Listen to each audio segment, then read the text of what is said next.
Et cette fois-ci, après les présentations de ce matin, on va se rapprocher un petit peu de la clinique et je vais donner la parole à mes collègues puisque nous allons avoir trois présentatrices qui travaillent au centre hospitalier d'Aunay-sur-Redon et qui ont pu échanger avec des gens qui sont passés par le centre hospitalier, ce qui a permis de se rendre compte, même si on le sait bien, que ça fait déjà 25 ans que à Aunay-sur-Redon, il y a un centre de rééducation neurologique qui a beaucoup travaillé pour des patients cérébrolésés adultes et notamment traumatisés crâniens. Et c'est un peu les fruits de cette expérience qui vont vous être présentés maintenant avec mes collègues. Je t'en prie. Alexis.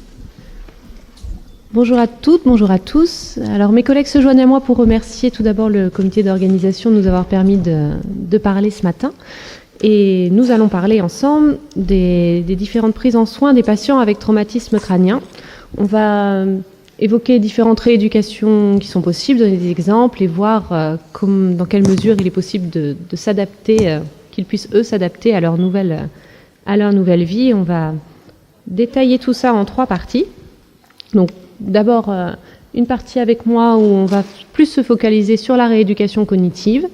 Ensuite, ma collègue Françoise Joyeux vous parlera des prises en charge, de la prise en charge holistique et des stratégies d'adaptation qui peuvent être mises en place. Et enfin, le docteur Corinne Jokic va parler du cadre et de la place de la rééducation au sein d'un parcours de soins pour les traumatisés crâniens. Donc, comme nous en avons eu un aperçu lors des présentations de ce matin, le traumatisme crânien, et notamment de sévérité grave, entraîne des séquelles constantes mais d'intensité et d'expression clinique variables.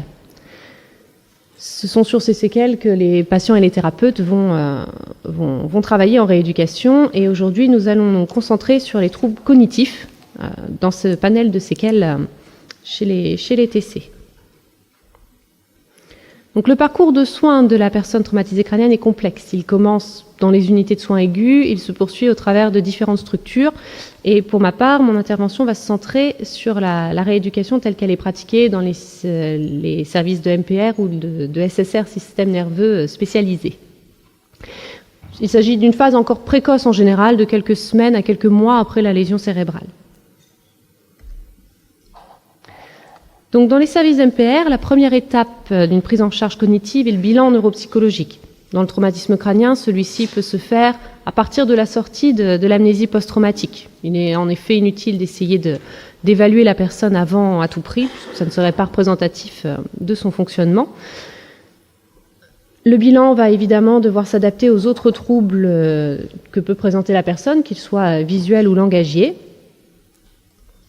Il s'effectue avec des épreuves normées, plus ou moins écologiques selon les besoins, et évidemment par l'entretien aussi, l'observation que soi-même ou les équipes peuvent avoir du patient. On ne va pas redétailler le bilan, ça permet de faire un petit tour d'horizon. On va en dire par contre les objectifs. Ils vont être d'objectiver les troubles, trouver quels troubles sont présents chez la personne traumatisée crânienne. Est-ce que ce sont plutôt des troubles mnésiques, attentionnels, exécutifs? On va aller chercher dans ces principaux registres.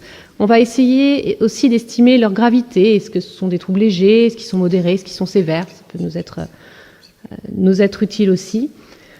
Ça va nous permettre, ce bilan, d'orienter la rééducation en listant les fonctions altérées et les fonctions préservées, ce qui sera aussi utile aux autres collègues thérapeutes, les ergos, les orthophonistes, les kinés. Ça peut aider tout le monde à avoir un peu une vue d'ensemble de ce qui fonctionne et de ce qui fonctionne moins bien chez nos patients. Ce bilan permet aussi de connaître la perception du patient et de son entourage de ses propres troubles. Est-ce qu'il y a, oui ou non, de la nosognosie ou au moins un petit manque de conscience des troubles? Et enfin, c'est une aide pour comprendre les troubles et les comportements, surtout pour la famille, et en cas de changements comportementaux qui sont souvent plus difficiles pour eux à relier à la lésion cérébrale qu'un trouble de mémoire, par exemple. Donc, en neuropsychologie, la seconde étape va être la prise en charge du patient traumatisé crânien et donc la rééducation cognitive. Celle-ci va se baser sur les phénomènes de vicariance et de plasticité cérébrale qui part du principe, on va dire grossièrement, qu'une zone cérébrale peut reprendre la fonction de sa voisine qui a été lésée pour améliorer le fonctionnement. Et la rééducation va aussi se baser sur la réadaptation de l'environnement de la personne à son nouveau soi. Donc, concernant cette rééducation cognitive, nous, aujourd'hui, on va distinguer 3 grands axes. On va distinguer la restauration, la facilitation et la réorganisation, qui sont des concepts assez proches, et je les traiterai ensemble pour que ce soit plus commode aujourd'hui, et aussi la mise en place des aides externes. Nous allons donc maintenant détailler des exemples de ce qui peut être mis en œuvre pour chacun de ces 3 axes et pour les différentes fonctions cérébrales qu'on peut trouver. Et ça va être assez clinique avec des exemples qui ne seront évidemment pas exhaustifs. On peut encore en voir plein d'autres. Donc la restauration, on va commencer par ça. La restauration, il s'agit d'améliorer une fonction altérée par un réentraînement progressif et intensif. Ce sont souvent des exercices de type papier-crayon qui sous-entendent des niveaux de difficulté croissants pour s'adapter vraiment aux capacités de la personne et pour engendrer une progression dans le processus. Pour les troubles de la mémoire épisodique, ces techniques, un temps, furent assez utilisées avec cette idée que de faire de la mémoire un muscle. C'est quelque chose sur lequel on revient beaucoup et l'expérience actuelle et la littérature apportent plutôt l'inefficacité de ces techniques de réentraînement intensif sur les capacités réelles de la mémoire épisodique. Il n'y a pas ou peu de généralisations en vie quotidienne qui ont été retrouvées dans les différentes études. J'ai choisi de regrouper à côté mémoire de travail, fonction attentionnelle et vitesse de traitement, non pas parce que c'est la même chose, mais parce qu'au niveau de la rééducation, c'est un peu le même genre d'exercice qu'on va utiliser et cette rééducation va être assez semblable, notamment parce que ce sont des fonctions qui sont quand même assez intriquées. Donc on va les traiter ensemble et nous allons voir aussi pour les fonctions exécutives ce qu'on peut faire. Alors, on va commencer par regarder un petit peu plus près la rééducation de la mémoire de travail et de l'attention pour les protocoles de restauration. Voici un exemple avec le protocole de Claervala, que certains d'entre vous ont sans doute déjà vu. Il est basé sur des exercices de restauration progressive, donc avec des difficultés croissantes, qui travaillent à la fois les opérations de stockage et de traitement. Donc, si on se réfère au modèle classique de Baddeley, la boucle phonologique, l'administrateur central, le calepin visuospatial. Voici un exemple d'exercice pris au hasard dans le cahier, il y en a beaucoup, on ne peut pas tous les voir, dans lequel le patient doit reconstituer un mot à partir des syllabes de ce mot présenté dans un ordre aléatoire, comme sur l'exemple en rouge, je ne sais pas si c'est assez grand pour le voir. La personne va se voir lire l'an, fait, et il faut retrouver le mot éléphant. Évidemment, les mots peuvent être très courts, puis de plus en plus longs pour augmenter la difficulté. Un autre exemple de protocole de restauration de la mémoire de travail, c'est le Cogitaction qui a été construit à Aulnay-sur-Odon. Il est aussi fait avec des exercices progressifs. Il balaye tous les sous-systèmes de la mémoire de travail, y compris le buffer épisodique. Et celui-là, il fut davantage conçu pour la rééducation de groupe, avec un petit groupe de patients, et en ça, il ressemble un petit peu plus à un jeu de société. Un des avantages du groupe, nous trouvons, c'est notamment cette confrontation aux troubles avec les groupes de pairs, qui aide à améliorer la conscience des difficultés des patients, et ma collègue reviendra un petit peu là-dessus tout à l'heure. Un exemple de ce Cogitaction, c'est ici du verbal avec acrostiche. Nous avons donc des mots qui sont donnés à la personne, qui doit retenir que les premières lettres de chaque mot pour former un nouveau mot, comme ici arôme, neveu, égout, qui doit former le mot Anne. Là encore, on peut avoir des mots de 3 lettres à des mots de 5, 6 lettres, plus si besoin. Nous pouvons citer d'autres exemples, notamment avec des recueils de livres, de ce qui existe en restauration de la mémoire de travail. Ici, une oreille très attentive d'Annick Moulinier. Comme son nom l'indique plutôt bien, ça va permettre de travailler la mémoire de travail et l'attention plutôt verbale à partir de stimuli donnés oralement. Comprendre de nombreux exercices basés sur des sons. Les exercices, eux aussi, sont de plus en plus difficiles. Et donc, Dans cet exemple, le patient se voit lire une liste de mots et il ne doit réagir, répéter que les mots qui sont des aliments et qui contiennent le son « i ». Il peut y avoir des fois qu'une seule consigne, des consignes simples, des consignes la double tâche.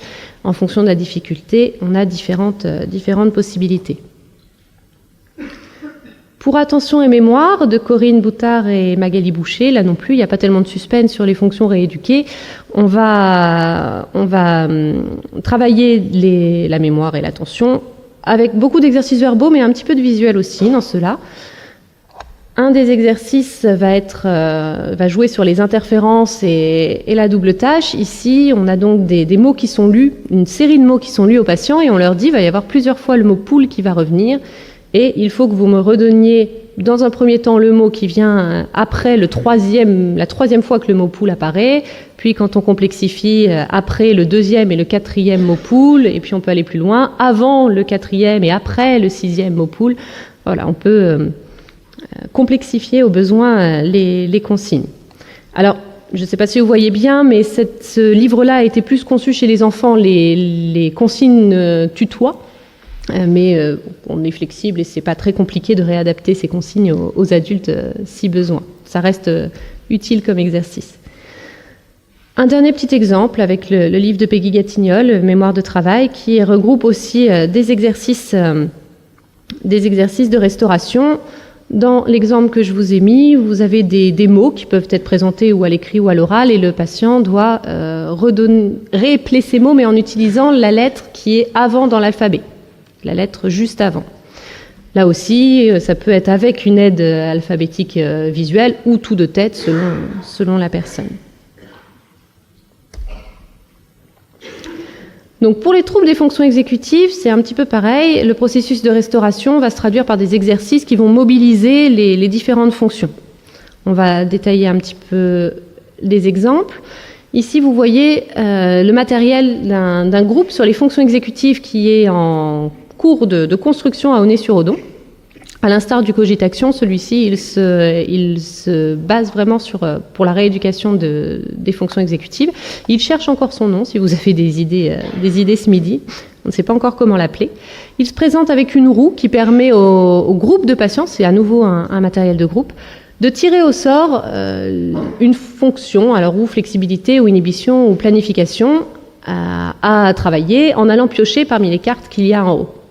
Le rouge, avec l'inhibition, on va avoir par exemple un petit exercice padipado, c'est une fluence de ville mais qui ne doit pas contenir le son I ni le son O. Il y a des contraintes. La carte à côté, ce sont des petites astuces, c'est un peu plus de la psychoéducation, des petites astuces sur des actions quotidiennes auxquelles il faut faire attention. Un exemple de flexibilité, là on a le contrario, c'est changer, d'avoir une expression proche d'une expression connue où il faut changer certains termes. Par exemple, Madame Sale, on va le transformer en Monsieur Propre. Et la planification, cet exemple, là, c'est un petit script avec quelqu'un qui doit passer chez le fleuriste avant d'aller chez sa sœur. Et on donne des horaires et on demande au patient si c'est possible, avec les informations de temps notamment qu'il a, est-ce qu'il va pouvoir arriver avec ses fleurs chez sa sœur ou pas? Est-ce qu'il faut qu'il prenne plus de temps?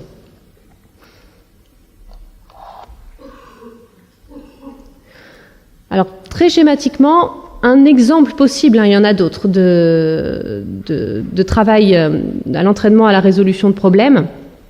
On peut le représenter par cette roue-là, on peut en faire des trames fixes que le patient va pouvoir remplir s'il en a besoin, où il doit d'abord identifier le problème qui le gêne, rechercher un ensemble de solutions, s'entraîner à essayer vraiment de trouver plusieurs possibles, évaluer les avantages et les inconvénients de chaque solution. On peut faire des colonnes plus, des colonnes moins déjà prédéfinies si ça l'aide. Choisir ensuite celle qui a vraisemblablement le plus de points positifs. Le passage à l'action, vérifier que le résultat est bien celui qu'on attendait et si ce n'est pas le cas, refaire un tour de roue pour essayer de trouver autre chose qui pourrait mieux correspondre.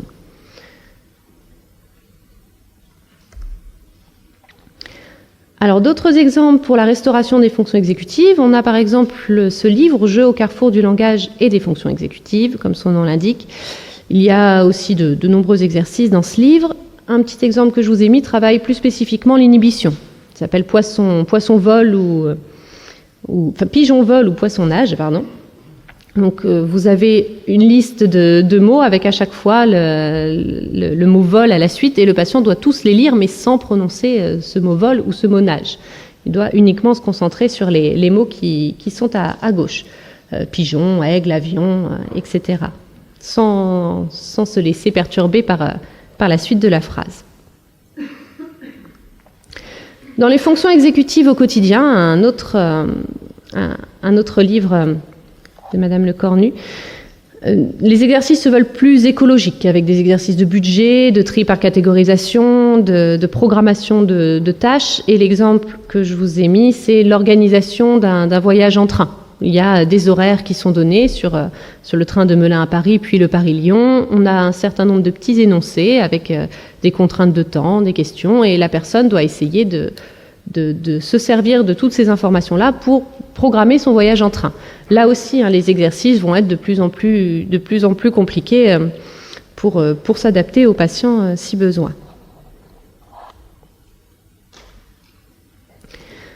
Nous allons maintenant voir les procédés de facilitation et de réorganisation, une autre étape par rapport à la restauration.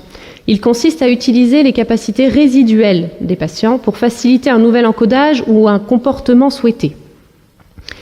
Cette fois, les techniques ont fait leurs preuves pour la mémoire épisodique. D'ailleurs, le groupe expert INCOG en 2014 avait mis une recommandation dans ce sens pour leur utilisation. On va détailler un petit peu les méthodes qui sont citées ici, rapidement. La méthode PQRST, c'est une technique de facilitation de l'encodage dont certains ont peut-être sûrement déjà entendu parler. Elle s'adresse surtout aux personnes qui ont besoin d'apprendre un texte, un article ou un cours. En cela, on l'utilise davantage auprès des personnes traumatisées crâniennes jeunes, des étudiants, des élèves qui ont encore besoin d'apprendre par cœur certaines choses. Pour cette méthode, il s'agit d'étudier un texte selon cette technique prédéfinie, où c'est pareil, on peut créer des calques, des cadres déjà faits que la personne peut remplir avec ces informations. Il va donc y avoir ces 5 étapes. D'abord, parcourir le P, survoler le texte pour comprendre le sens général, pas forcément aller dans les détails. Ensuite, préparer des questions clés, se les préparer soi-même pour repérer les informations essentielles. Relire attentivement ensuite le texte, plus activement que le parcourir de tout à l'heure. Trouver dans le texte les principaux arguments qui permettraient d'en faire un résumé, de résumer ce texte. Et enfin, répondre aux questions qu'on s'est posées, c'est se tester un peu soi-même sur le test pour voir si on a bien retenu les informations essentielles. C'est effectivement pas quelque chose qu'on utilise tous les jours, mais chez des personnes encore en études, par exemple, ça peut, pour réviser des fiches, apprendre des fiches, ça peut être utile. Un exemple, l'imagerie mentale. L'imagerie mentale, c'est une technique qui se base souvent sur la dichotomie que la mémoire visuelle va être plus préservée que la mémoire épisodique verbale. C'est pas toujours le cas, mais ça arrive assez régulièrement. Donc, on va citer, il y a plein de techniques d'imagerie mentale, on va citer que la technique visage-nom de McCarthy, pour cet exemple, qui a pour but d'associer donc un nom au visage d'une personne, ce qui peut être difficile pour des personnes avec des troubles de la mémoire épisodique. L'idée, c'est d'avoir, donc on a un nom, c'est de trouver un mot concret, imageable, qui peut faire penser à ce nom. Alors, je ne suis pas allée chercher très loin, moi, Monsieur Miron, ici, je vais rapprocher son nom d'un rond. Ensuite, on a donc le visage de la personne. On va essayer de trouver une caractéristique physique chez cette personne, le visage souvent, ça peut être autre chose, qui soit un petit peu particulier, qui nous permette de nous souvenir de cette personne. Là non plus, pour votre exemple, je ne suis pas allée chercher bien loin. J'ai pris le fait que ce monsieur soit chauve et que la forme de son crâne, pour moi, me fait penser à ce fameux rond. Donc, on va pousser la personne, le guider, pour qu'il se fasse cette image-là dans sa tête de son image, superposée sur le visage de la personne. En général, plus c'est farfelu, plus ça marche. Mais ça, c'est très personnel. On ne peut pas tellement trouver les images à leur place. Là, ce n'est qu'un exemple très facile. L'idée, c'est que quand la personne va voir ce monsieur, elle va voir son crâne, forcément, sauf s'il a un bonnet. Ça va lui rappeler l'image qu'il s'était fait avec le rond. Ah, donc ça rappelle le rond, donc ça rappelle Miron, le nom. C'est de remonter un peu la chaîne comme ça. La méthode d'apprentissage sans erreur, les méthodes, enfin, on peut en faire plein d'apprentissage sans erreur de plein de choses, ça vise à limiter la production d'erreurs, comme son nom l'indique, en restreignant les essais basés sur le hasard. Le but, c'est de favoriser une exposition répétée aux réponses correctes. Ça évite, dans l'apprentissage sans erreur, le thérapeute indique d'emblée la bonne solution, plutôt que de laisser le patient chercher. Ça évite que le patient ne se trompe et, en se trompant, qu'il persévère ensuite sur ses erreurs et qu'il n'encode pas la bonne information et qu'il ait du mal à s'en défaire par la suite. Ça peut être aussi pour du verbal, mais ça peut être pour des procédures, apprendre à mettre son alarme sur le téléphone pour se rappeler un rendez-vous. Ça peut être difficile quand on n'a pas l'habitude et ça peut faire l'objet d'un protocole d'apprentissage sans erreur avec les thérapeutes. Un petit peu dans le même ordre d'idées, la technique d'estompage va consister à donner d'abord un grand nombre d'indices et à les effacer progressivement jusqu'à ce que la personne soit capable de ne plus se servir de ces indices, en gros jusqu'à ce que l'information soit rentrée en mémoire implicite qui, comme la mémoire procédurale sur quoi s'appuie la plupart de ces techniques, est souvent très préservée dans la lésion cérébrale et c'est pourquoi on essaie de s'appuyer sur ces techniques. La récupération espacée est un autre exemple. Elle consiste à demander au patient de récupérer une information à des intervalles de temps de plus en plus espacés. D'abord en immédiat, puis quelques secondes plus tard, on va dire 5 secondes, puis 10 secondes, et ainsi de suite. Et en cas d'échec, on revient au temps précédent. Si la personne à 20 secondes n'arrive pas à récupérer l'information, on retente à 15 jusqu'à ce que ce palier soit franchi. Notons aussi divers moyens mnémotechniques. Alors là, vous connaissez tous le principe, c'est assez vague. L'idée, c'est surtout de trouver avec le patient les petits aides-mémoire qui vont être parlants pour lui. On n'a pas tous les mêmes, mais ça, c'est très personnel. Mais il peut y avoir des choses qui, lui, vont l'aider à retenir des informations avec ces petites aides à lui qu'on peut nous aider à explorer avec lui. Je vous ai mis un petit exemple. Tant que je peux l'utiliser, je ne sais pas encore combien de temps ça pourra durer.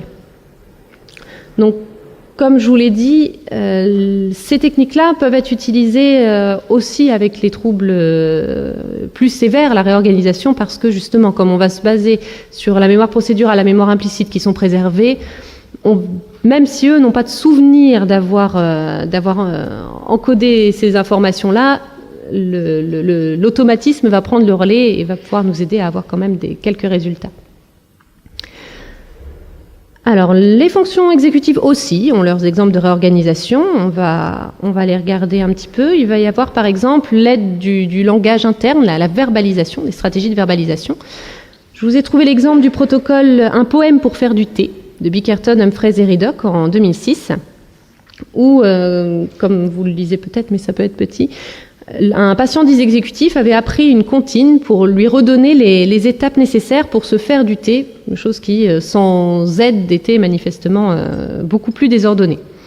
Alors non, je ne vais pas vous chanter la comptine, mais vous pouvez imaginer l'air que vous voulez dessus. Ce qui compte, c'est d'avoir retenu le verbal fonctionnant bien, la mémoire fonctionnant bien chez cette personne. L'aide de sa mémoire pour retenir cette comptine lui a permis de retenir les étapes nécessaires pour se faire du thé. Un autre exemple, c'est l'entraînement au self-monitoring. Pour certains patients désinhibés qui peuvent avoir peut-être des jurons ou des persévérations en séance, on peut partir là-dessus. Ça va consister à mettre le patient face à son trouble, en y allant doucement, mais en lui demandant de faire une action à chaque fois que le comportement apparaît. Ça peut être par exemple de vous donner quelque chose, une fausse pièce ou un crayon à chaque fois que le juron sort tout seul ou qu'il persévère ou qu'il digresse ou qu'il clique sur l'ordinateur. Ça lui permet de quantifier son comportement. À la fin de la séance, il voit le nombre de fois où c'est apparu. Et ça va l'aider à en prendre conscience et à agir dessus ensuite, à essayer de se moduler. Et normalement, on s'attend effectivement à ce qu'au fur et à mesure des séances, on ait une baisse de ces comportements qui seront davantage contrôlés. Cette technique revient un peu à la contention, au principe de contention comportementale et où on encadre vraiment dans la séance le patient pour essayer de limiter ce débordement de comportements non adaptés et tout le renforcement positif qu'on va faire autour des bons comportements justement pour bien renforcer ça.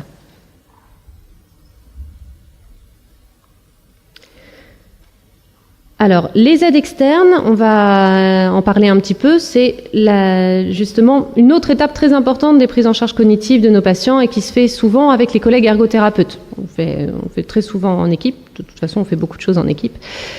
Ce sont des moyens de compensation qui servent à aménager l'environnement pour réduire l'impact des déficits sur la vie quotidienne. Ils peuvent convenir aussi aux troubles sévères et ils peuvent se mettre très tôt dans la prise en charge. C'est pas forcément là parce qu'ils sont cités en dernier que c'est ce qu'on fait en dernier. Ça peut se faire tout au long de l'hospitalisation. Pour les troubles de la mémoire épisodique, on va citer évidemment les carnets mémoire qui sont plutôt connus, qui sont créés avec les futurs propriétaires pour être entièrement personnalisables, pour s'adapter le plus possible à leurs besoins et y mettre les rubriques qui comptent pour eux. Ça peut être des repères spatio-temporels sur la maladie, les anniversaires, les dates, des rubriques à faire, tout ce que la personne veut tant que ça a du sens pour elle. Les agendas, qu'ils soient en format papier ou électronique, sont très utiles aussi. Pour peu que les personnes soient un petit peu à l'aise avec la technologie, on peut faire plein de choses maintenant avec les téléphones, des fonctions de rappel, de mémo qui peuvent être utilisées. On peut aussi mettre en place de l'indissage visuel avec, comme ici, un magnifique meuble avec des étiquettes sur les tiroirs pour que la personne n'aille pas toujours ouvrir tous les tiroirs pour trouver ce qu'elle cherche ou un panneau à côté de la porte pour penser à sortir la poubelle ou prendre les clés ou pour éteindre le gaz. On peut, voilà, des choses visuelles qui vont lui rappeler dans sa maison à un endroit une action à faire. Pour les troubles de mémoire attentionnelle et de mémoire de travail, on va aussi avoir des aménagements. La personne peut s'équiper de post-it pour noter les idées qui lui viennent et être sûre de ne pas les oublier. Un bloc-notes à côté du téléphone pour noter les messages ou les rendez-vous à les reporter plus tard sur l'agenda. Et de bien aussi se prévoir, s'aménager peut-être un endroit au calme, une pièce calme pour tous ceux qui ont des troubles de résistance à l'interférence où ils pourront réfléchir au calme. En général, on insiste sur le caractère normal de ces aides que tout le monde peut utiliser pour aider les patients à les accepter. Et pour les fonctions exécutives, j'ai deux petits exemples. Un exemple de planning, comme ici, qui peut être fait sur la journée, sur la semaine, selon les personnes, et qui vont permettre d'organiser un peu la journée ou la semaine, souvent avec deux finalités. Ça peut être ou d'aider le patient à avoir une activité à entreprendre pour combattre un peu la tendance à l'empathie, ou bien à l'inverse, une personne qui va se mettre en échec et qui va se prévoir 15 actions dans la journée que sa fatigue ne lui permet pas d'accomplir. Ça va permettre de remettre des temps de pause, de montrer que sur la semaine, tant que tout est fait, ce n'est pas grave, et de ne pas se mettre trop de pression à vouloir que tout soit toujours fait dès le lundi. Un dernier petit exemple, c'est une checklist que s'était fait un de nos patients à côté de sa porte d'entrée et qu'il vérifiait à chaque fois qu'il voulait sortir pour savoir où mettre ses clés, où mettre son téléphone, tout ce qu'il devait prendre. Et il nous expliquait que c'était primordial pour lui parce que comme ça, quand il se sentait un peu perdu en dehors et qu'il ne savait plus s'il avait pensé à bien tout prendre ou que les clés étaient cachées dans son col et qu'il ne les retrouvait pas, il savait qu'il avait suivi scrupuleusement sa procédure et donc que le problème ne pouvait qu'avoir une solution. Il avait tout sur lui, il le sait, il l'a regardé à chaque fois, il a checké sa liste. C'est lui-même qui avait mis ça en place et ça fonctionnait très bien pour lui. Alors, on est allé vite, il n'était effectivement pas possible de présenter tout ce qui est faisable dans nos services de rééducation en réhabilitation de la cognition pour les personnes traumatisées crâniennes. Ce sont des exemples non exhaustifs, il en existe plein d'autres. Que ce soit des protocoles de restauration, de l'apprentissage de l'imagerie mentale ou de la mise en place d'aides externes, ça prend du temps. Le maître mot, c'est que la rééducation, ça prend du temps. Quel que soit l'axe qu'on choisit, c'est un élément important. Enfin, notons que l'anosognosie et le trouble de la prise d'initiative sont des obstacles à l'efficacité de la rééducation. Ces aspects, ainsi que la poursuite en phase plus tardive de cette rééducation, vont être maintenant développés par ma collègue Françoise Joyeux, à qui je vais laisser la parole.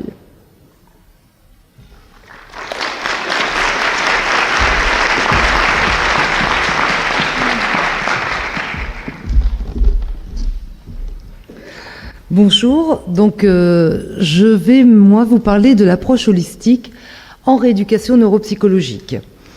Donc c'est une approche en fait qui est particulière, pas tant au niveau des outils qu'elle utilise, mais plutôt dans sa façon d'aborder le patient, le positionnement de l'équipe. Je dirais qu'il s'agit d'une certaine philosophie de soins que je vais vous expliquer. Donc cette prise en charge concerne davantage les patients qui se situent en hôpital de jour, c'est-à-dire des personnes qui sont rentrées à domicile, qui ont quitté le cadre structuré et souvent rassurant de l'hôpital, qui en fait limitent souvent l'apparition des troubles cognitifs, et ils sont alors à nouveau confrontés aux difficultés qu'ils peuvent avoir dans la vie quotidienne. Ils sont parfois aussi en situation d'échec, qu'ils ont souvent du mal à comprendre, eux et également leur famille. C'est aussi à ce moment que surviennent d'autres difficultés, des difficultés que je dirais plutôt psycho-affectives, qui sont d'ordre émotionnel, une difficulté à gérer les émotions, des décompensations psychologiques ou alors des difficultés relationnelles dont on a déjà entendu parler ce matin, qui vont parfois venir renforcer les troubles plus apparents, les troubles initiaux, c'est-à-dire les troubles physiques, cognitifs et comportementaux.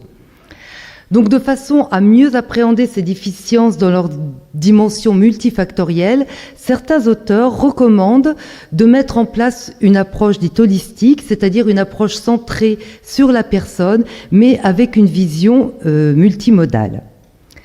Les principaux principes de cette approche holistique sont de prendre en soin la personne donc dans son intégralité, et dans son unicité, visant à améliorer son état de santé, à la fois sur le plan physique, cognitif, psychologique et relationnel.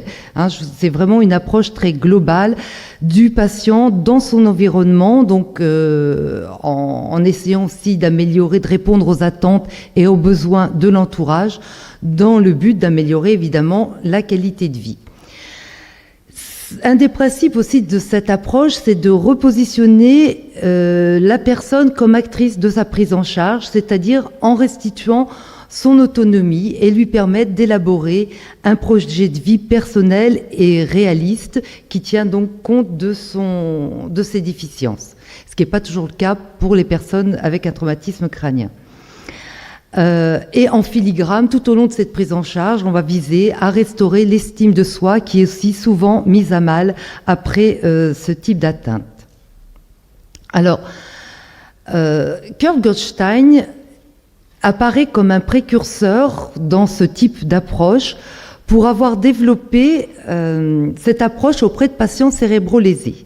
Alors, il s'est particulièrement intéressé aux personnes victimes les blessés de la Première Guerre mondiale, donc ça remonte déjà à plusieurs années. Et l'originalité de sa prise en charge est de proposer un environnement ordonné, rassurant, prévisible, de façon à minimiser l'apparition de ce qu'il appelle les réactions catastrophiques. Alors les réactions catastrophiques, c'est à la fois les comportements inadaptés qui peuvent être dus à des troubles dits exécutifs qu'on connaît bien, mais également les états de panique, plus liés aux situations de stress post-traumatique. Donc il préconise également que ces patients soient accompagnés par des professionnels spécialisés et compétents de façon à les aider à accepter leur état. En fait, ces recommandations de prise en charge évoquent des concepts actuels de travail de deuil, de résilience et de coping. Ces idées ont été reprises par des neurologues américains, Benishi à New York et Prigatano à Memphis, qui ont élaboré dans les années 80 des programmes de réhabilitation neuropsychologique de type holistique. Alors, les objectifs de ces programmes sont de permettre aux patients de mieux comprendre la nature de leurs troubles en leur fournissant diverses informations de façon à mieux y faire face.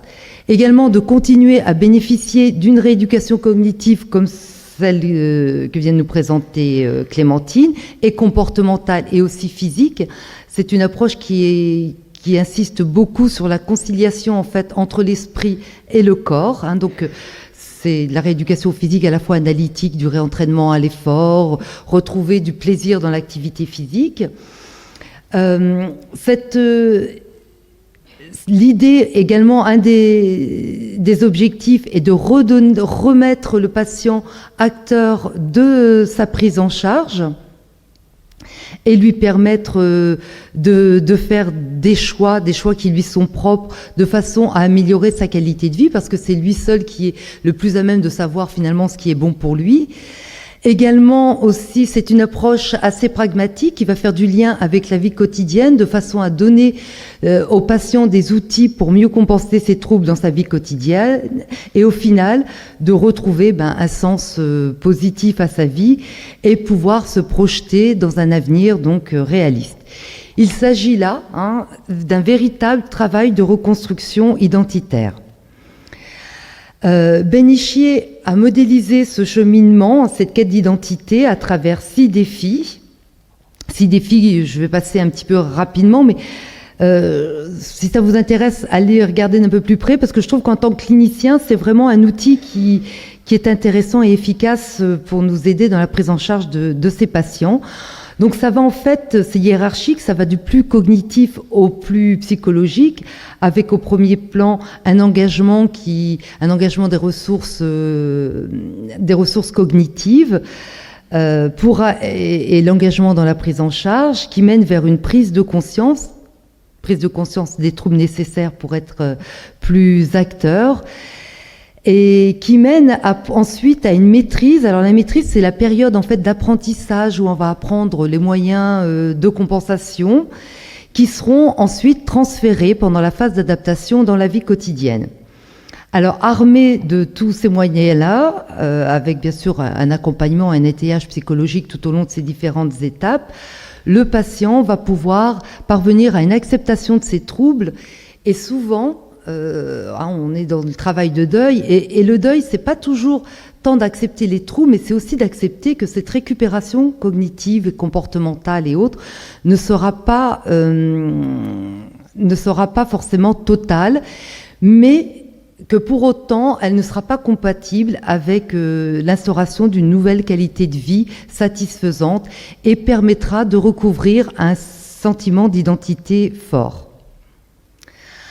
Alors, pour parvenir à tout ça, les moyens, comme je vous le disais, ils sont assez simples et pas très originaux. C'est de continuer de la rééducation cognitive en y ajoutant de la psychoéducation, des prises en charge psychothérapiques, alors qu'ils se font à la fois, ces séances se font en groupe, mais aussi en séances individuelles, et également le groupe des pairs qui va être dans ce type d'approche, un véritable outil thérapeutique. Bénichier lui parle d'une communauté thérapeutique, communauté dans le sens où il partage un objectif et des valeurs communs, et Prigatano lui parle plutôt de milieu thérapeutique qui va être plutôt une unité de temps et de lieu. Tout ça soutenu par une alliance thérapeutique forte, nécessaire comme dans toutes les thérapies. Alors, la rééducation cognitive, je ne vais pas vous en reparler, Clémentine l'a parfaitement fait. En ce qui concerne la psychoéducation, c'est de fournir des informations sur le fonctionnement normal du cerveau, les lésions cérébrales, les conséquences dans la vie de tous les jours, mais aussi tout l'aspect plus psycho-affectif, l'impact sur les relations sociales, etc. Ce qui est important, c'est de partir du vécu du sujet. Alors là, effectivement, le groupe nous y aide parce qu'il permet de multiplier les expériences. Tout ça pour favoriser la prise de conscience et mieux faire face aux difficultés. L'intérêt de la psychothérapie, elle tient au fait qu'après un traumatisme crânien, il y a des troubles cognitifs, comportementaux, etc. Mais il y a aussi des remaniements psychologiques qui sont souvent importants. Alors, j'en ai listé quelques-uns, mais On peut parler d'une atteinte du sujet souvent dans sa sensation d'identité et d'existence. N'oublions pas que ce sont des patients qui n'ont pas de souvenir autonoétique de l'accident. C'est pas du tout inscrit dans leur mémoire épisodique. Ils l'ont appris par les tiers et en général. Donc c'est compliqué souvent de pouvoir intégrer cet événement, cet épisode de leur vie à leur espace psychique. D'autre part, les troubles de la mémoire épisodique, en particulier de la mémoire hétérograde, font qu'il y a souvent une perte de la permanence d'objets. Il y a aussi des atteintes narcissiques dues à la dévalorisation, du fait des troubles cognitifs, comportementaux, etc. Des modifications du lien, des difficultés... Ça re-questionne les liens dans la famille, le couple, le positionnement dans le système familial, les rôles, etc. La perte des haubans sociaux également fait qu'on perd ses repères au niveau social. Il existe des décompensations de problématiques psychoaffectives antérieures, comme par exemple, on voit souvent ressurgir des conflits familiaux ou des difficultés existentielles qui n'ont pas été bien résolues, des failles narcissiques mal colmatées, etc. Et il existe également des réelles décompensations psychiatriques avec des troubles anxio-dépressifs, des difficultés névrotiques ou des addictions, des comportements addictifs, etc. Alors, l'intérêt de la psychothérapie, qui va se faire tout au long de la prise en charge holistique, ça va être de permettre d'exprimer la souffrance, déjà, ce qui est important, de redonner du sens, d'assurer une continuité psychique, à travailler le deuil, parce qu'il y a beaucoup de deuil à faire, comme je vous en ai déjà parlé, beaucoup de renoncements, évaluer, mobiliser les capacités d'adaptation, et également explorer et dépasser les résistances au changement, l'ambivalence, des résistances qu'on a tout un chacun dans notre vie et qui sont certainement encore plus notables chez ce type de patients parce que vont souvent s'associer aussi les troubles de flexibilité mentale. Il y a souvent un véritable travail motivationnel à réaliser.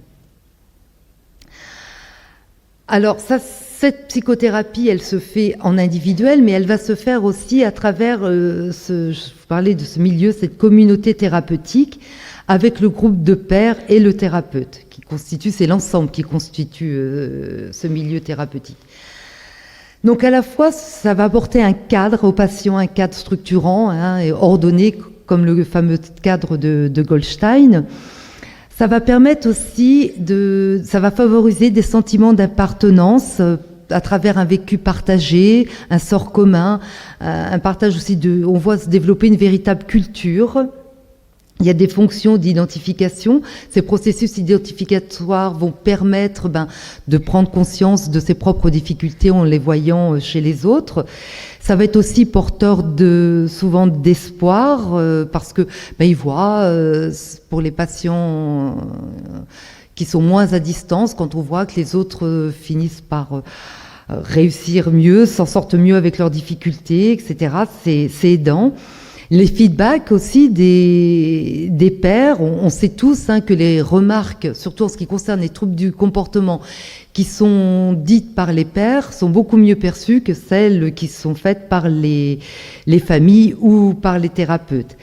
C'est vraiment un milieu qui va agir comme une réelle micro-société qui va permettre un petit peu aux patients aussi de retrouver un rôle social.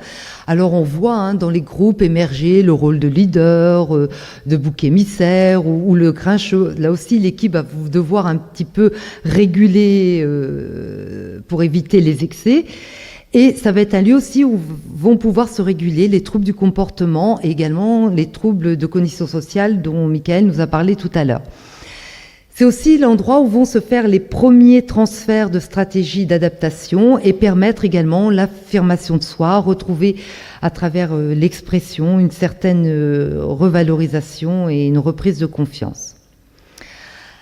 Alors, je voudrais vous parler rapidement d'une application clinique que nous avons mise en place à Aulnay-sous-Redon à l'hôpital de jour. C'est un projet qui n'est pas nouveau puisqu'il date de 1998. Donc nous avons repris, je vous ai remis les grands principe de l'approche holistique et nous avons essayé de l'appliquer au patient et à sa famille. Alors, la communauté thérapeutique, vous voyez qu'elle est composée d'un certain nombre de professionnels qui sont, je ne vais pas vous les décrire là, mais qui sont assez variés. Il y a 4 personnes qui sont à plein temps avec les patients, c'est la kinésithérapeute, l'ergothérapeute, l'orthophoniste et la neuropsychologue. Alors, le rôle de cette équipe va être de maintenir de la cohérence, de sécuriser, de favoriser l'affiliation au groupe, en faisant attention de ne pas trop favoriser d'alliances, de faire circuler la communication. Si on garde un objectif de groupe, mais il faut aussi que parallèlement, on reste centré sur des objectifs individuels. Je vous rappelle qu'on reste centré sur la personne. Le groupe de pairs, ça va être 15 patients cérébro-lésés. Nous n'avons pas que des traumatisés crâniens. Nous accueillons aussi des patients qui ont eu des accidents vasculaires cérébraux, des anoxies cérébrales ou encore des tumeurs. C'est un groupe qui est ouvert, c'est-à-dire que les patients vont entrer et sortir de façon continue, ce qui fait que ce n'est pas toujours facile à gérer pour les thérapeutes parce qu'ils ne sont pas du tout au même niveau de cheminement dans leur reconstruction. C'est aussi un groupe hétérogène, vous l'avez vu au niveau des étiologies, mais également au niveau de la nature et de la sévérité des troubles. Les patients ne sont pas non plus toujours à la même distance de leurs lésions. Il y a des gens qui sortent directement de l'hospitalisation à temps complet, d'autres qui reviennent 3-4 ans après leur lésion cérébrale. Et également, ce sont des groupes qui sont hétérogènes au niveau du sexe des patients, de l'âge et du niveau socio-culturel. Donc là aussi, il faut réguler, les thérapeutes se doivent de réguler, mais en même temps, cette hétérogénéité, c'est aussi une richesse au niveau des échanges et on voit à travers ce groupe, cette communauté se développer de l'entraide, du soutien, alors parfois aussi des rivalités. On insiste beaucoup sur la mise en place d'une alliance thérapeutique forte, alors qui va se faire dès l'arrivée à l'HDJ par un accueil qui va être protocolisé. Alors d'abord, il y a un entretien avec le médecin MPR qui va déterminer les objectifs de la prise en charge avec le patient et sa famille. Ça va être le moment aussi où on va pouvoir évaluer le niveau de conscience des troubles. Et ça va être là que va se travailler un petit peu la première phase de la pyramide de Bénichou, qui est cet engagement. Parfois, ça demande un véritable travail motivationnel pour lutter contre les résistances en tout genre du patient, psychodynamique ou la nosognosie. Ensuite, s'il y a un entretien avec le thérapeute référent, chaque patient a un référent qui va être son thérapeute ressource un petit peu tout le long de la prise en charge, qui va lui expliquer globalement le cadre de l'HDJ, donc les horaires, le règlement intérieur, la présentation, la visite des ateliers, la visite des locaux, la présentation de l'équipe, des pairs, et également on leur remet un questionnaire qui est un questionnaire de qualité de vie plutôt axé sur les troubles cognitifs et comportementaux qui vont permettre là encore de connaître un petit peu le niveau de conscience des patients et des familles de leurs troubles.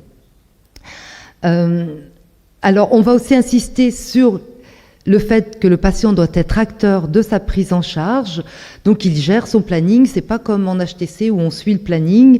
Là, il doit s'inscrire aux différents ateliers proposés en fonction de ses besoins et de ses envies, tout en sachant bien évidemment qu'il y aura une supervision par les thérapeutes si besoin pour évaluer la pertinence des choix des ateliers en fonction des troubles du patient. Il doit gérer son nombre de séances, des rendez-vous, etc. Alors voilà par exemple rapidement un planning d'un patient. Donc vous voyez, il choisit, il y a souvent 2 ateliers au même moment, de façon à ce qu'on ait des groupes nous aussi un petit peu plus restreints. Donc il doit, sur une semaine, il y a une inscription le jeudi et il choisit ses différents ateliers. Les groupes proposés sont des groupes qui sont assez diversifiés. On essaie de proposer un milieu enrichi, je dirais, avec des groupes donc purement cognitifs. Vous avez vu sur la mémoire de travail, sur l'attention, etc. Des groupes d'expression. Alors il y a par exemple, je me trompe, excusez-moi, le groupe Mon Quotidien, qui est un groupe qui permet de faire du lien avec vraiment ce qui se passe pour garder le contact avec ce que le patient vit dans son quotidien, quelles sont ses difficultés, et également ses réussites et qu'est-ce qu'il met en place, comment il utilise les moyens de compensation. Donc ça aussi, ça permet d'être pris par le groupe et de discuter. Il y a des groupes psychothérapeutiques où on va plutôt axer sur travailler sur l'estime de soi, sur l'isolement social, sur le travail de deuil, sur comment vivre avec ses difficultés. Des groupes physiques, comme je vous disais, donc on revoit des groupes de balnéo, d'activité physique, la marche, qui est un groupe où on va essayer de redonner un petit peu envie aux patients de refaire une activité physique. La relaxation, alors on a parlé ce matin, Philippe Azouvi nous a parlé de la fatigue. Effectivement, la relaxation, c'est un groupe quasi obligatoire qui a lieu après le repas. Effectivement, c'est un moment de pause pour permettre aux patients qui sont fatigables de se reposer. Également, c'est aussi une façon de donner des outils pour mieux gérer le stress. Et aussi, je trouve un temps où le patient se pose dans l'ici et le maintenant, ce qui n'est pas toujours le cas pour ces patients-là qui sont des fois dans un no man's land chronologique.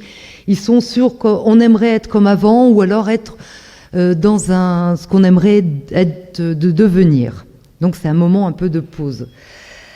Il y a des groupes création qui soutiennent à la fois des projets individuels et des projets de groupe. Ça va être faire des activités aussi de loisirs ensemble, aller faire, je sais pas, on a fait du tir à l'arc, etc. Et il y a aussi des groupes nutrition qui sont sur l'équilibre alimentaire réalisés par la diététicienne. Donc en fait, ces groupes sont souvent réalisés en binôme parce que si chacun reste spécialiste dans son domaine, il y a aussi tout un savoir partagé par l'ensemble des thérapeutes.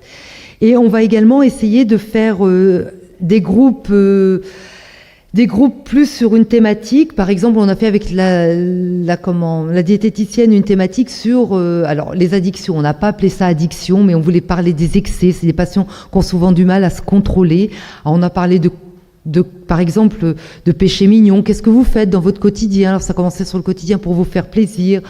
Ils ont parlé après dans la thématique de voilà quels sont vos péchés mignons, vos excès. On a repris ça dans un groupe de psychoéducation. On a parlé du système de récompense. On a pu parler de la différence on a parlé de l'addiction. La fois d'après, ça a été repris. On a fait le lien avec les fonctions exécutives, les problèmes de contrôle. Enfin, vous voyez, on essaie d'instaurer des thèmes comme ça qui vont être repris sur plusieurs semaines et développés avec les patients et à partir de leur expérience. Alors, parallèlement, il y a des séances individuelles qui vont reprendre tous les aspects psycho-affectifs et également cibler des besoins au niveau de la rééducation plutôt cognitive. Alors, notre point faible, vous l'aurez certainement senti, d'ailleurs je crois que je l'ai oublié dans la présentation de la communauté thérapeutique, c'est les aidants. On a une population jeune, on reçoit des patients de toute la Basse-Normandie, ce qui font que ce sont des gens qui travaillent et c'est parfois difficile pour eux de façon matérielle de venir. D'autre part, c'est souvent un moment aussi où ils sont à une période de leur vie où ils ont déjà beaucoup donné dans l'accompagnement de leur aidé et ils ont envie parfois de souffler un petit peu et de prendre plus de temps pour eux. Donc ils sont surtout rencontrés par le médecin à différents moments de la prise en charge pour refaire le point, réajuster le projet thérapeutique, ponctuellement avec certains thérapeutes, donc souvent la psychologue, mais ça peut être aussi l'ergo quand il y a des soucis de réinsertion, etc. Alors on a un projet d'éducation thérapeutique, effectivement, pour accueillir, on a les aidants, on sait que c'est comme facilitateur, ça offre un cadre, on l'a vu avec notre projet AVC, donc on aimerait aussi le mettre au niveau des traumatisés crâniens. Donc après l'HDJ, ce n'est pas fini, il y a toujours une poursuite de la rééducation cognitive physique avec les acteurs du secteur libéral et l'accompagnement de la mise en place de ce projet réaliste, on l'a commencé à l'HDJ et ça va se continuer avec les ressources du médico-social. Mais le parcours, comme vous allez le voir avec Corinne, ne se termine pas. Je vous remercie.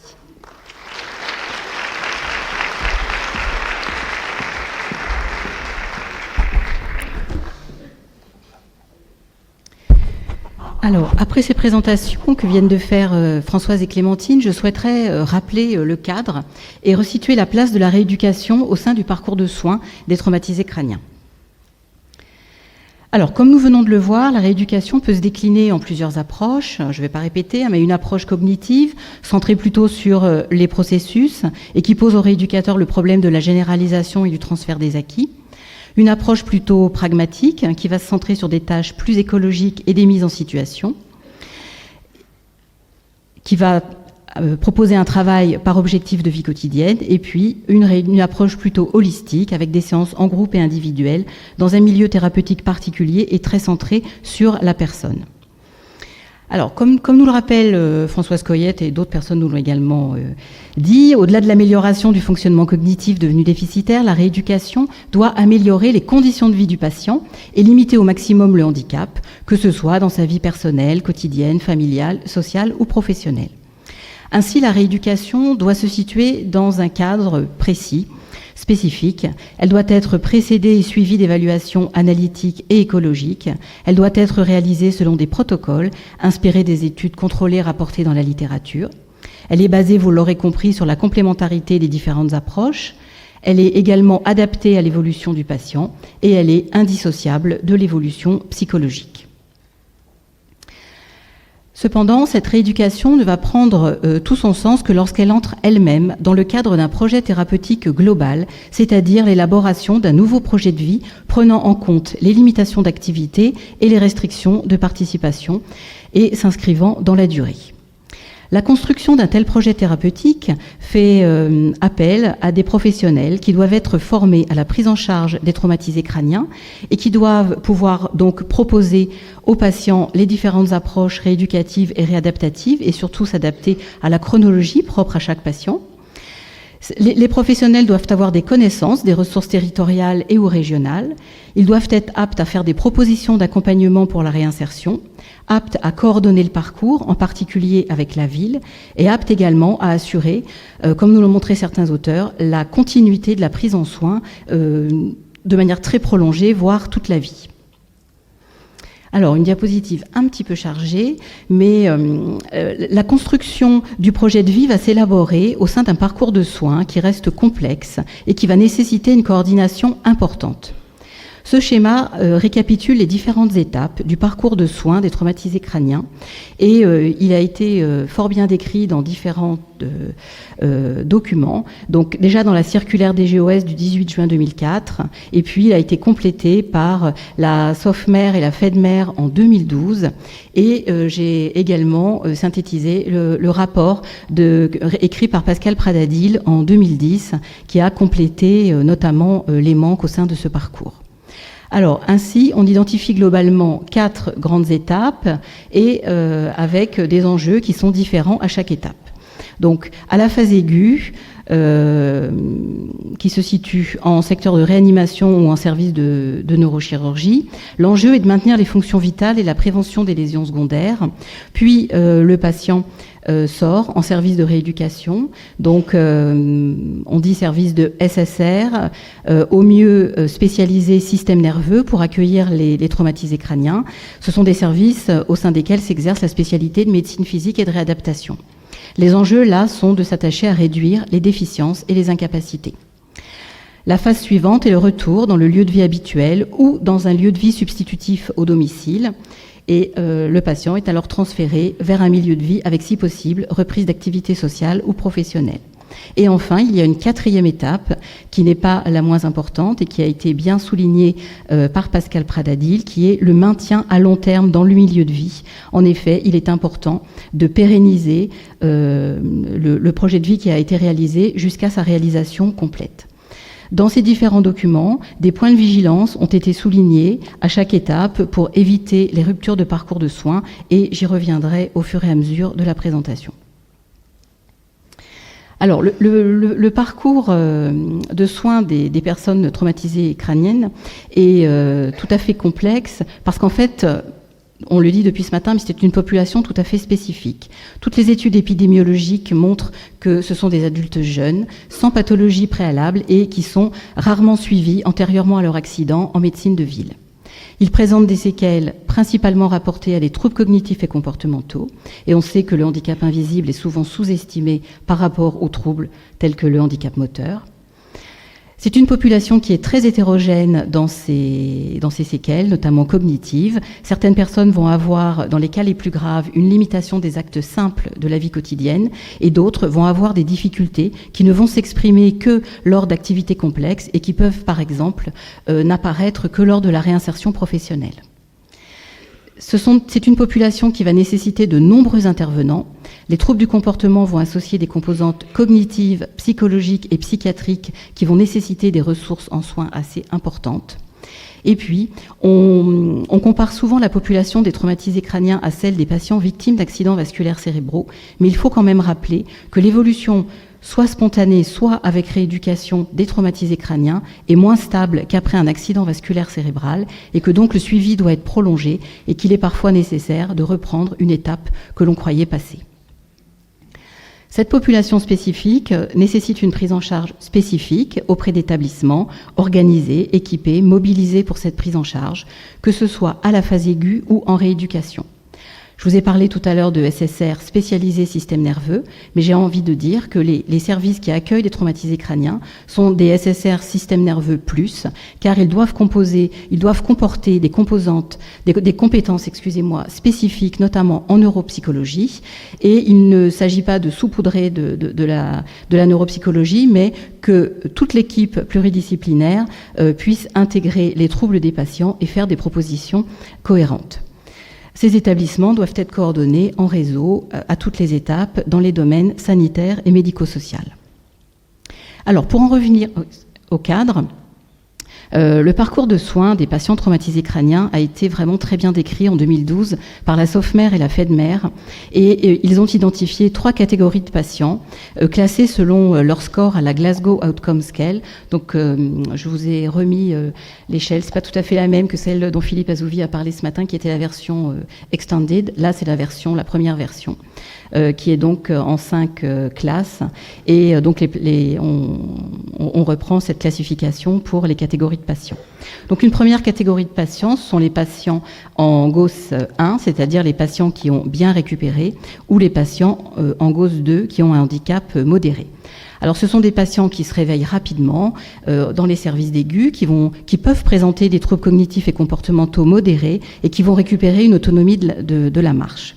Donc, si l'évolution de ces patients est souvent rapidement favorable, avec un retour rapide à domicile, l'identification des besoins en rééducation est tout à fait primordiale. Et il s'agit là d'un point de vigilance très important, puisque dans la cohorte Paris-TBI, il a été noté que 20% des patients traumatisés crâniens graves sortaient des services d'aigus sans suivi organisé.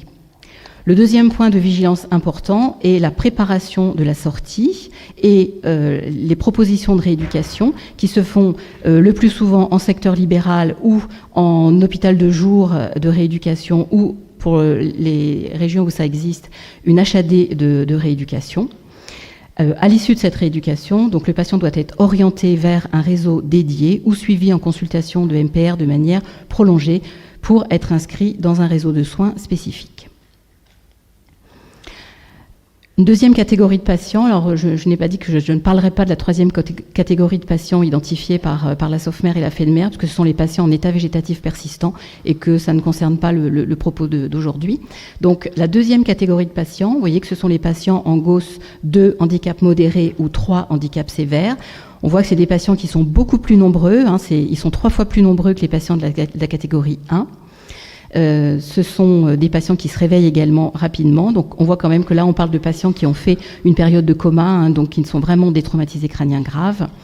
Ils ont des troubles cognitifs et comportementaux invalidants et ou une association de plusieurs déficiences.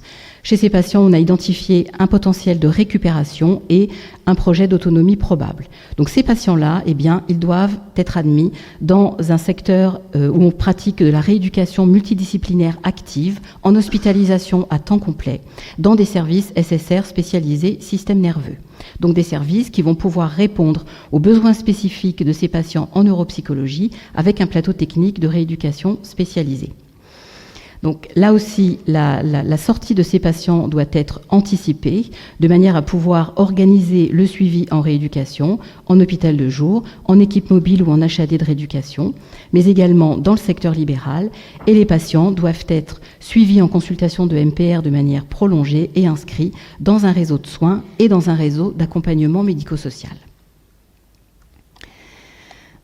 En effet, le parcours d'accompagnement va se poursuivre après le retour au domicile. Alors, le patient ne sort pas toujours à son domicile. Quelquefois, il est nécessaire d'identifier des moyens, des lieux de vie de substitution que sont les foyers d'accueil médicalisés, les maisons d'accueil spécialisées et les appartements accompagnés. Dans ces structures, des professionnels de rééducation vont pouvoir intervenir. Alors, c'est surtout neuropsychologues et ergothérapeutes qui vont venir compléter les professionnels libéraux que sont les kinésithérapeutes et les orthophonistes, de manière essentiellement à maintenir les acquis qui ont été obtenus pendant la rééducation.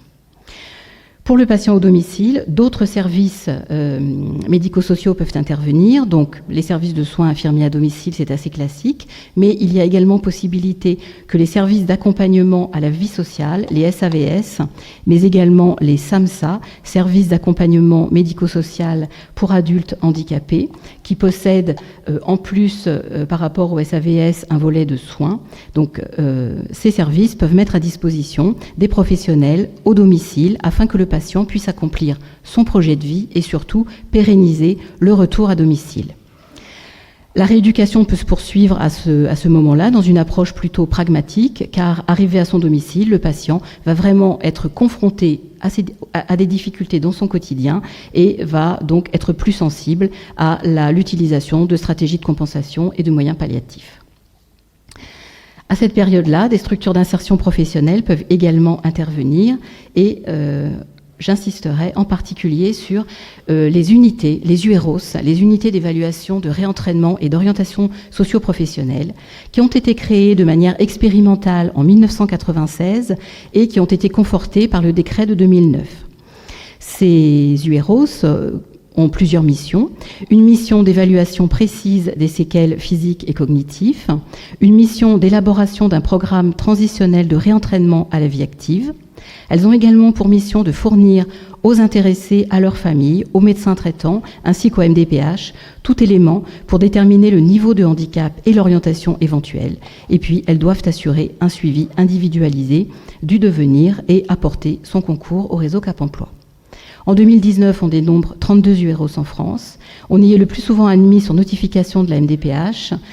Ces UROS comportent des équipes pluriprofessionnelles autour de 4 pôles d'activité, médicale et paramédicale, formation, sociale et insertion. Les stages durent de 3 à 6 mois et ils ne sont renouvelables qu'une fois. Donc il y a aussi ici un point de vigilance important car il ne faut pas se tromper sur le bon moment d'entrée à l'UROS car les patients qui font 2 stages ne sont pas la majorité. Le suivi va être assuré ensuite soit par l'UROS, soit par un SAMSA. Je voudrais illustrer mon propos par 2 exemples. Donc, puisqu'on est en Normandie, donc je vais prendre comme exemple l'UROS de Mondeville, qui est porté par l'ADAPT et qui est un établissement purement médico-social. Donc, cette UROS dispose de 15 places. Elle accueille des patients de plus de 18 ans dont l'état médical est stabilisé après avis de la MDPH. Elle propose des stages qui durent de 6 à 26 semaines et qui sont organisés en 3 modules, un module évaluation, un module réentraînement et un module projet. Au sein de cette UROS, il y a une neuropsychologue équivalent temps plein qui va intervenir pour réaliser les bilans, à la fois des déficits mais également des capacités. Et tout cela va permettre l'élaboration avec les autres bilans des projets personnalisés. La neuropsychologue va également proposer un réentraînement cognitif dans le module réentraînement, avec des exercices stimulant mémoire, planification, attention, remettre en place des aides techniques si besoin. Et enfin, le module projet va tenir compte de tous ces éléments de manière à faire des préconisations et des orientations qui pourront, en cas de projet assez long et élaboré, être repris par le SAMSA de l'ADAPT, qui est également situé à Mondeville et qui a la particularité de disposer de 60 places dédiées pour les personnes cérébrolésées. Le deuxième exemple est celui de l'UEROS francilienne UGCAM Île-de-France, qui, elle, a la particularité de disposer de 4 antennes qui sont implantées en secteur sanitaire, ce qui permet d'admettre les patients avant l'avis MDPH, ce qui permet de limiter les ruptures de parcours de soins. Ces antennes vont réaliser des consultations, des bilans et des suivis. Et puis, il y a également un lieu de stage de 20 places en internat sur le secteur médico-social, qui va permettre donc de faire des projets un peu plus prolongés.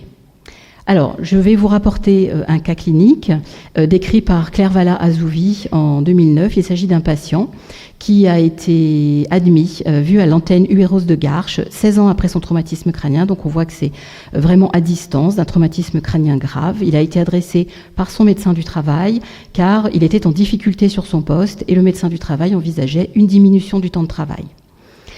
Ce patient a bénéficié de plusieurs évaluations, un bilan neuropsychologique qui a confirmé les troubles de la mémoire de travail et de l'attention divisée, l'existence d'un syndrome dysexécutif, et puis qui a également mis en évidence un degré de conscience relatif en termes de répercussions à la fois dans sa vie quotidienne, mais également auprès de ses proches et auprès de ses collègues professionnels. Parallèlement au bilan neuropsychologique, il y a eu une évaluation du poste de travail qui a montré que le patient possédait les connaissances pour occuper ce poste et une analyse des tâches a montré les répercussions des difficultés du patient sur les différentes tâches du poste.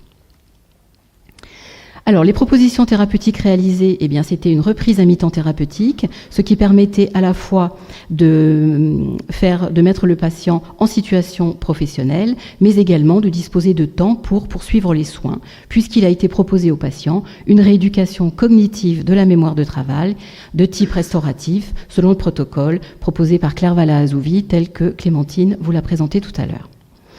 Il a été également proposé un accompagnement professionnel spécialisé.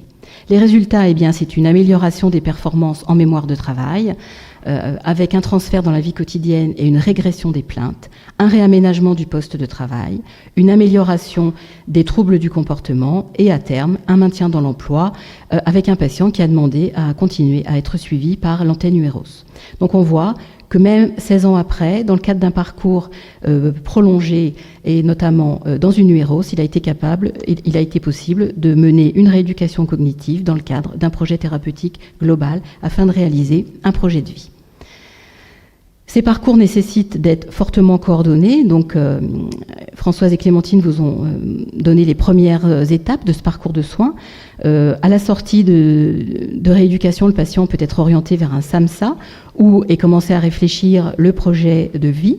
Et lorsque ce projet devient social ou professionnel, eh bien le patient peut être orienté vers l'UEROS. Si le projet est à revoir vraiment entièrement, les UEROS sont tout à fait indiqués sur le plan professionnel et vont nécessiter après un réadressage vers le SAMSA parce que ces projets mettent souvent beaucoup de temps en termes de mois ou en termes d'années à se réaliser et ça reste l'objectif final que le projet soit social, professionnel et s'il ne peut pas être professionnel, qu'il soit occupationnel, mais que le patient ait une qualité de vie acceptable pour lui. Alors, j'ai beaucoup parlé de coordination. Je voudrais terminer en parlant des outils de coordination dont nous disposons. Alors, entre les services d'aigu et de SSR, eh bien, il y a les avis des médecins de médecine physique et de réadaptation qui peuvent être donnés dans les services d'aigu et faciliter l'orientation des patients vers les services les plus adaptés.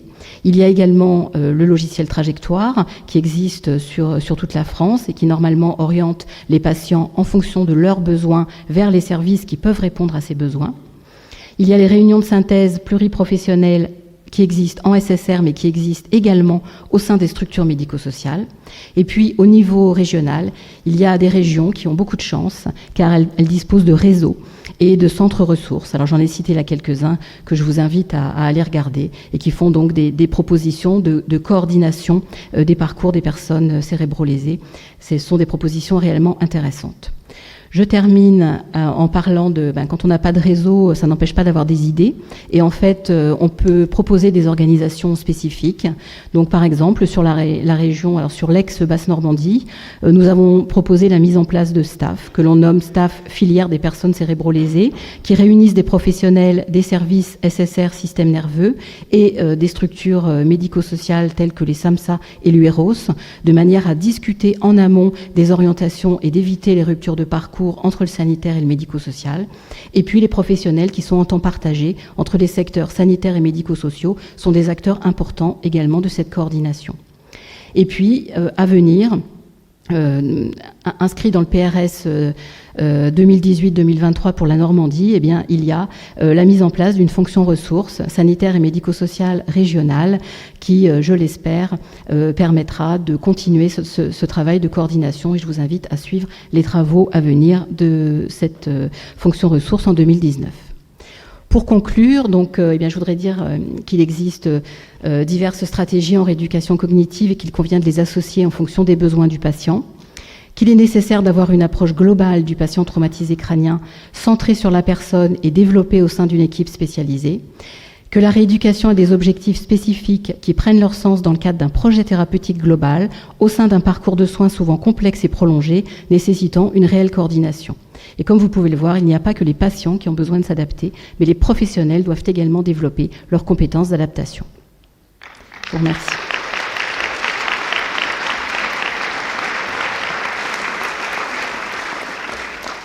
Merci beaucoup. On voit que c'est un travail de longue haleine que de s'occuper des patients traumatisés crâniens et sur le long terme souvent, ce qui est parfois en contradiction avec les contraintes médico-économiques actuelles.